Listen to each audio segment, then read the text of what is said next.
حضور پاک نے فرمایا کہ معراج ہو گیا، لوگ گئے آپ کے ماننے والوں کے پاس، آپ بولو ایسی بات فرمائی ہے آپ نے کہ معراج ہو گیا، اللہ کے پاس چلے گئے، سدرۃ المنتہا کا مقام ہو گیا، بلکہ اس سے آگے کا مقام ہو گیا، کعبہ کو سائن سے بھی آگے کا مقام ہو گیا، ملاقاتیں اللہ کے ایسا کوئی ہے مقام؟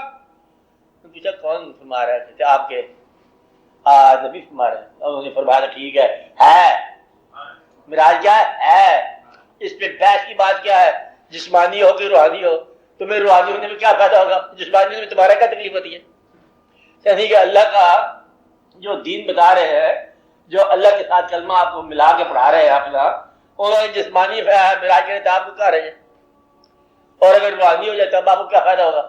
مطلب یہ ہے کہ یہ کنفیوژن پیدا کیا علماء نے، اور باہر کے بھیجے ہوئے علماء نے کہ یہ جسمانی کیسے ہو سکتا ہے جی، اور ٹرانسپورٹیشن کیسے ہو سکتی ہے، وہاں کا میڈیم کیا ہے؟ وہ میڈیم یہ ہے جس میڈیم کے ذریعے الہام آ رہا ہے، اس میڈیم کے ذریعے مدعا بھی جا رہا ہے۔ جب کلام چل کے آتا ہے، کلام گاڑی میں آتا ہے، کوئی شے آتی ہے دیر جاتی ہے، اس میں کیا دقت ہے آپ کو آنا جانا؟ دوسرا یہ ہے کہ یہ کلام کس کا ہے کہ میں نے اپنے بندے کو سیر کرائی، کیسے ہے جی؟ سبحان الذی اسریٰ بعبدہ، پاک ہے وہ ذات جس نے آپ نے سیر کری اپنے بندے کو آج کی رات۔ بیان کس کا ہے؟ اللہ کا۔ پاک ہے وہ ذات اللہ کی جس نے سیر کرائی۔ اللہ سیر کرانا چاہے تو کوئی روک سکتا ہے؟ اللہ کہتا ہے میں نے سیر کرائی، آپ اس میں تم جھوٹ کر رہے ہو کہتے ہو؟ اللہ سیر کرائے تو جو بڑی سیر کرائے، اور اللہ چاہے تو انہیں مستقبل سے آگاہ کر دے، تمہیں کیا تکلیف ہے؟ تم کو جو غیب کا جاننا کتنے جاننا، اللہ چاہے اندازہ لگاؤ غیب کی آپ بات کر رہے ہو، ساری کائنات کے اندر اللہ اور اللہ کے فرشتے درود بھیجتے جا رہے ہیں، صرف غیب ہی چھپا کے بیٹھے ہیں، بچے والی بات ہے، درود بھیجتے جا رہے ہیں، تسلیم بھیجتے جا رہے ہیں، کلمہ پڑھاتے جا رہے ہیں، تو غیب چھپا دیا، چھپا کیا لینا غیب کو جب کہ اتنا زیادہ ہو ہی جانا ہے، یہ نہیں ہے۔ ان باتوں کو سمجھو۔ دوسرا اس کے سمجھنے کا طریقہ یہ ہے کہ جو ذات جہاں سے بلندی کو پرواز کرتی ہے، یہ ورٹیکل پرواز ہے، کیا وہ ہاریزونٹل پرواز نہیں کرے گی؟ اور مستقبل کا کے لیے مشکل ہے، ماضی کو جاننا جو ہے مشکل ہے، ماضی بھی اتنا مشکل ہے، لیکن ماضی کا آپ کو پتا ہے کہ ماضی کا کلمہ جو ہے امام الانبیاء بھی آپ ہیں، ملاقات کے بغیر امام۔ جو ذات ماضی کے انبیاء کی امام ہے وہ مستقبل کے اولیاء کی بھی امام، اس ذکر کیا؟ اچھا ایک ذات موجود نہیں ہے بفرض محال، تو کلمہ آپ کا جائز نہیں ہے، آپ کلمہ حال کا پڑھ رہے ہو کہ ماضی کا پڑھنا، کہ اللہ تعالیٰ جو ہے وہ ہمارے لیے نہیں ہے کوئی معبود مگر اللہ جو کہ ہے، اور محمد صلی اللہ علیہ وسلم جو کہ رسول تھے، کلمہ ہی نہیں بنتا۔ تو ہیں تو کب ہیں؟ اگر آج ہیں تو ان کا مستقبل تو ہوا پڑا ہے، اب تیرا ماضی نہیں ہو رہا، تیرا مستقبل نہیں ہو رہا، آپ کیوں کہتے ہو کہ اللہ تعالیٰ نے چھپا کے رکھ دیا؟ ہاں بحث نہ کرو، وہ کہتے ہو غائب نہیں جانتے ہو، پتہ نہیں ہے، تو جان لے تو تمہیں کیا رہ جائے، نہ جان لے تمہیں کیا رہ جائے۔ اگر تم دل سے نبی کو مان لو تو پھر اس کی صفات کو ماننے میں تمہیں دقت کیا ہے؟ اور صفات کے اندر جھگڑا کیا ہے؟ تم نے دل سے قبول ہی نہیں کیا، تمہیں موقع ملے تم نبی بنو، ایک دفعہ بننے ہو، 4 دفعہ بننے ہو، جھوٹے ہو کے باہر نکل گئے، اب کیا نبی بننا ہے تم؟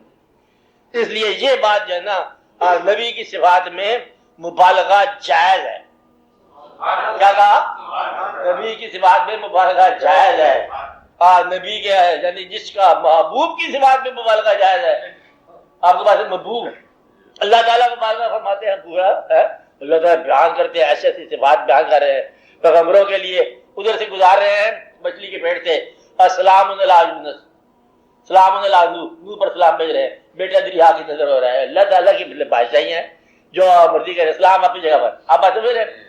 لہٰذا اللہ تعالیٰ کی عطا، اللہ نے فرمایا کہ میں نے یہ کائنات نہیں بنانی تھی مگر آپ کے لیے۔ اب مستقبل کا ہے اس میں کائنات میں کہ نہیں ہے؟ جو کائنات باعث تخلیق کائنات آپ ہوں تو باعث تخلیق مستقبل بھی آپ ہوئے، تو باعث جو ہے بے خبر ہو سکتا ہے، باعث بے خبر نہیں ہو سکتا، تو لہٰذا اس میں کوئی دقت والی بات نہیں ہے۔ میں یہ کہہ رہا ہوں قرآن پاک کو سمجھنے سے پہلے کچھ تھوڑا سا مطلب ہے، آپ اپنا مقام بتاؤ، تم ہو کون؟ منافق ہو تو منافق ہی نکلو گے قرآن سے، اگر تحقیق کے لیے گئے ہو تحقیق قرآن سے نہیں ہوگی، تحقیق ذات سے ہوگی، بیان سے تحقیق آپ نہیں کر سکتے، اللہ کا کلام ہے، یہ تو ماننے کے بعد آپ کو یہ کلام آپ کو لطف دے گا، آپ کو بات سمجھ آئے گی، پہلے تسلیم کرنے کا مقام ہے۔ اس لیے آپ کو یہ سارے دقت ہوتی ہے۔ اللہ تعالیٰ نے ایک مقام پہ یہ فرمایا ٹھیک، دوسرے مقام پہ وہ فرمایا وہ بھی ٹھیک، اور دونوں باتیں بجک وقت صحیح۔ اب اللہ تعالیٰ کے محبوب صلی اللہ علیہ وسلم کا جو ارشاد ہے وہ صحیح، اور جو قرآن کا ارشاد ہے وہ صحیح۔ تو میں یہ بتا رہا تھا کبھی ایسا سوال آ جائے کہ حدیث پاک کی اگر بات اور ہو، قرآن پاک کی بات اور ہو، تو ایسا سوال بنا کے کسی کے سامنے پیش نہیں کرنا، جب اس کا ایمان نہیں رہے گا یا تمہارا نہیں رہے گا۔ دونوں باتیں صحیح ہیں، صرف سمجھنے کی چاہیے بات۔ اچھا، تو یہ کبھی مقابلہ نہیں کرنا، کبھی مقام کا مقابلہ نہیں کرنا، اللہ کا مقام کیا ہے، پیغمبر کا مقام کیا، یہ ان دونوں میں بڑا کون ہے، تم اندازہ لگو۔ اگر آپ پیغمبر صلی اللہ علیہ وسلم سے ملو تو انہوں نے فرمایا اللہ ہے، اور وہ اللہ کی عبادت کرتے ہیں، یہ مقام ہے، اور وہ عبادت کرتے ہیں تو وہ اللہ معبود ہوا اور آپ لوگ عابد ہوئے، یہ تو مقام آسان ہو گیا۔ اس لیے جو سجدہ کرنے والا ہے اس کا مقام کیا ہے، ساجد کا، جس کو سجدہ کر رہا ہے وہ مسجود کا مقام طے ہو گیا۔ دونوں ہی بلند ہو سکتے ہیں، بہت بلند ہو سکتے ہیں۔